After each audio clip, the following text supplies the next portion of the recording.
અત્યારે ઉપમા બને છે. ઉપમા હું બનાવું છું ઘીમાં. તો જો ઘી છે એ નાખી દીધું છે, ગરમ કરવા મૂકી દીધું છે. અને જો ઉપમા માટે મેં વેજીટેબલ્સ છે એ કટ કરી દીધા છે. અને જો આ છે રવો.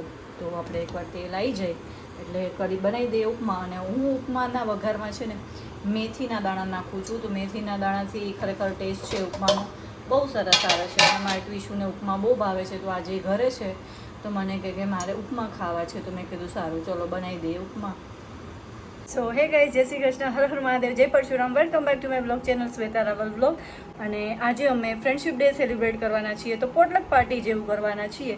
તો અમે આજે 6-6નું ગ્રુપ પાડ્યું છે. આજનું મારું ડિનર મેનુમાં છે છોલે, પૂરી, પુલાવ અને છાશ. તો 6-6નું ગ્રુપ પાડેલું છે. એક ગ્રુપ પૂરી કરશે, એક ગ્રુપ છોલે કરશે અને એક ગ્રુપ પુલાવ કરશે. તો મારાવાળું ગ્રુપ છે એ પુલાવ કરવાનું છે અને બીજા 2 ગ્રુપ છે એ છોલે ને પૂરી કરશે અને એક જણું છાશ લાવશે. તો ચલો, તો હું આજે એક બધા ગ્રુપમાં હું જવાની છું અને ત્યાં શું તૈયારીઓ ચાલી રહી છે એ પણ હું તમને બતાવીશ. તો વિડીયોમાં તમે બન્યા રહેજો. જે મારી ફ્રેન્ડનું એક ગ્રુપ છે અત્યારે એને છોલેની પ્રિપરેશન ચાલુ કરી દીધી છે. તો અત્યારે હું ત્યાં જાઉં છું કે ચલો કઈ ટાઈપની પ્રિપરેશન છે છોલેની. ચલો તો હું તમને પણ બતાવું. તો આવી ગઈ છું ચારમી બેનની ઘરે અને ચારમી બેન, પ્રિયંકા અને રૂપલબેન બનાવે છે ગ્રેવી બનાવે છે છોલેની. જુઓ તો અત્યારે ગ્રેવી કરીને રાખી દેશો એમ કે બનાવી જ દો છો? હા, ટેસ્ટ ડેવલપ સારો થાય. હા એ છે, બરોબર છે.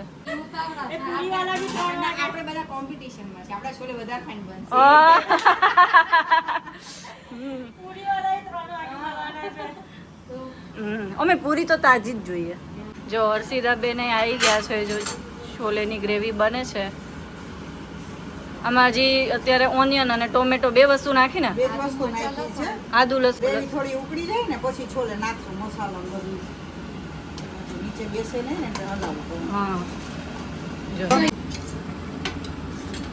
આમાં ટમેટા છે ને એટલે બેસતું નથી, ઓછું બેસે.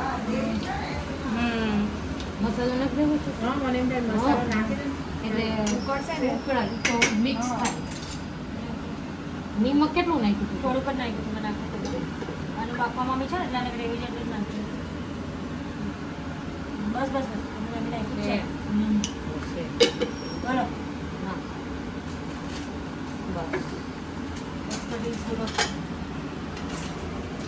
તીખું મોડું કેવું છે? ના, આદુ મરચાં નાખ્યા છે? હા, થોડા ખાલી.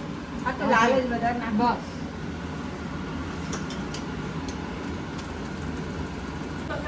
અત્યારે આ નાખવાનું નાખું ના, બંધ કરું ને? હા, અત્યારે બંધ કરી દે.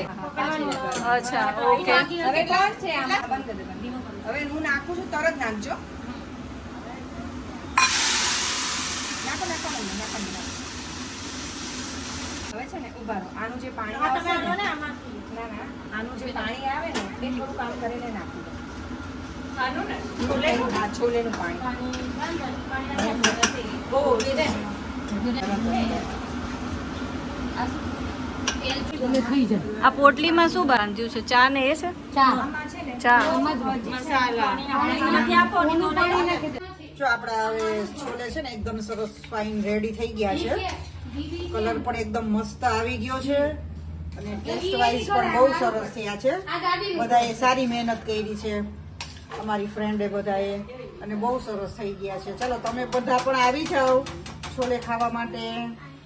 જો અમારા ભાગે આવ્યો છે પુલાવ. તો જો પુલાવ માટે બહુ બધી વસ્તુ મંગાવી દીધી છે. જો આ ટમેટા છે, આ છે ગાજર, આ છે ગ્રીન ચીલી,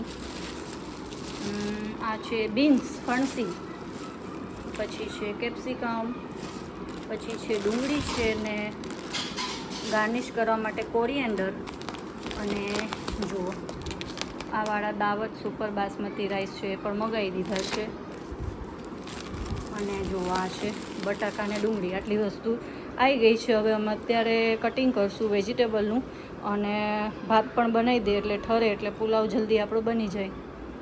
જો અમે અત્યારે પુલાવ માટેની તૈયારી કરીએ છીએ.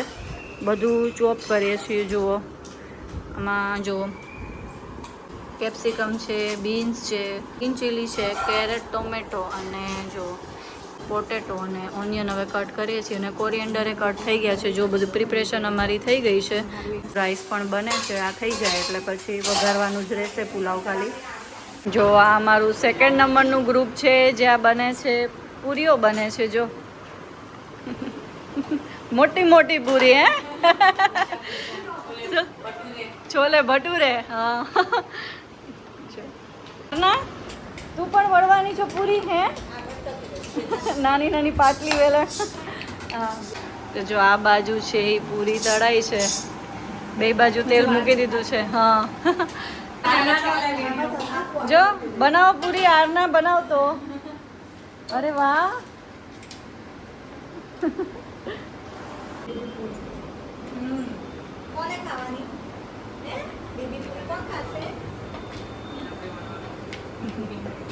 જો ને આ બાજુ તળાઈ છે પૂરી.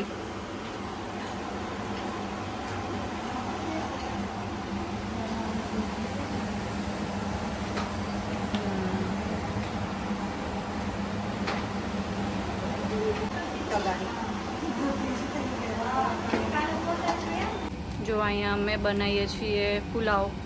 તો જો બધા વેજીટેબલ્સ છે એ સોટે કરી દીધા છે. હવે નાખીએ છીએ શાહી બિરયાની મસાલામાં.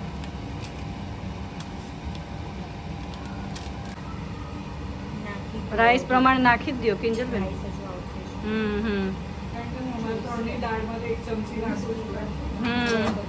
ધાણા જીરું પાવડર.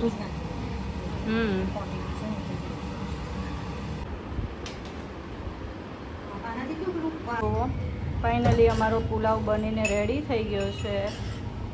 જો આ બાજુ છે ને કેવું ગાજે છે. જો તમને બતાવું તો હવે એવું લાગે છે કે સવારનો તો વરસાદ ન પડ્યો. આગાહી તો એવી હતી કે વરસાદ પડશે બટ અત્યાર સુધી ન પડ્યો. જોઈએ હવે વરસાદ પડે છે કે નહીં. તો હું મારી ફ્રેન્ડને ત્યાં આવી છું. તેમને ત્યાં પુલાવનો પ્રોગ્રામ હતો. સવારે કટિંગને બધું મારી ઘરે કર્યું હતું અને ત્યારે બનાવીએ છીએ અમે ભેગા મળીને. તો જો વાતાવરણ કેટલું સરસ છે. આ રોડ સાઈડનો વ્યૂ છે. અમારો જે ફ્લેટ છે એ પેલી બાજુ છે તો અમારો ગાર્ડન સાઈડનો વ્યૂ આવે. અને જો આ છે એ રોડ સાઈડનો વ્યૂ છે. તો આ એક ફાર્મ છે. તો અહીંયા બધે પાર્ટીને એવું બધું કરવું હોય ને તો પણ થાય છે. આ બાજુ ઘણા બધા પાર્ટીઝને એવું ઓર્ગેનાઇઝ આ ફાર્મમાં કરતા હોય છે. જુઓ જો અમારો પુલાવ છે મસ્ત તૈયાર થઈ ગયો છે. તો જો પુલાવ બની ગયો છે અને અમે લોકો અત્યારે પી રહ્યા છીએ ચા. અને જોડે જોડે આ છે અમદાવાદનો સ્પેશિયલ અચાર મસાલા ખાખરો અને જે ટેસ્ટમાં એકદમ યમ્મી છે. અત્યારે વરસાદ સરસ મજાનો ચાલુ થઈ ગયો છે. અમારે એકચ્યુઅલી 7:30 નીચે બધા મળવાના છીએ બેન્ક્વેટ હોલમાં પાર્ટી માટે. જોઈએ હવે લાઇટો ન વહી જાય તો સારું છે. જો લાઇટ વહી જશે તો હવે અમારે કેન્ડલ લાઇટ ડિનર કરવું પડશે એવું છે. જુઓ કેટલો વરસાદ પડે છે કે ગાર્ડનમાં આખા ખાબોચિયા ભરાઈ ગયા છે પાણીના. જુઓ શું લાગે ચેતન કેવો વરસાદ છે? વધારે છે વરસાદ. જો હવે કંઈ દેખાતું નથી એવું લાગે છે. હા દેખાઈ જાવ આમ તો જો વીજળીએ પડે જોડે જોડે. ગાર્ડન આખું ભરાઈ ગયું છે. હા જુઓ ગાઈઝ રેડી થઈ ગઈ છું હું અમારી ફ્રેન્ડશિપ ડે પાર્ટીમાં જવા માટે. તો ચલો જઈએ. ત્યાં જો અમને એમ કે વરસાદ ધોધમાર જ આવશે પણ રહી ગયો છે હમણાં વરસાદ. તો જો અહીંયા શું કરે છે ચેતન? મારી કોપી કરતા હતા આમાં હાથની. કરો નહીં કરતા હતા. હું આમાં આમ કરું ને એટલે મારી કોપી કરે ચેતન. તો બસ ચલો જો વરસાદ હું તમને બતાવું બહાર કે કેવું વાતાવરણ છે. બહુ સરસ થઈ ગયું છે વાતાવરણ. જો અને જો દેડકાનો ડ્રામ ડ્રામ અવાજ આવે છે. જુઓ વિડીયોમાં આવે છે કે નહીં મને નથી ખબર. જોવું પડશે મારે એકવાર પોઝ કરીને. બધા જીવડાને બધે બહાર નીકળ્યા હોય ને એનો બધો એનો અવાજ આવે છે. કાનસારીને અને એનો બધો. જો વાતાવરણ બહુ મસ્ત છે. હવે આપણે જઈએ નીચે. બધા આવી ગયા છે તો આપણે પણ હવે જઈએ. ચલો ડાયરેક્ટ મળીએ ત્યાં.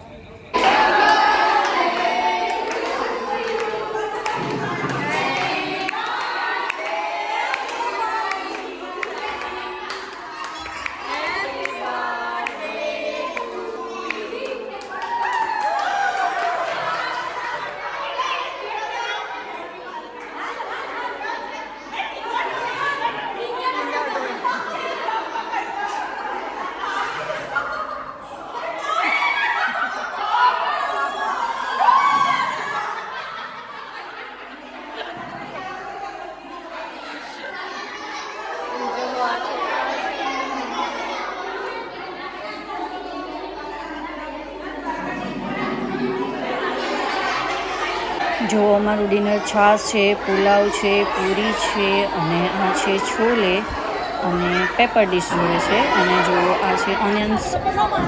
हम तो हमारे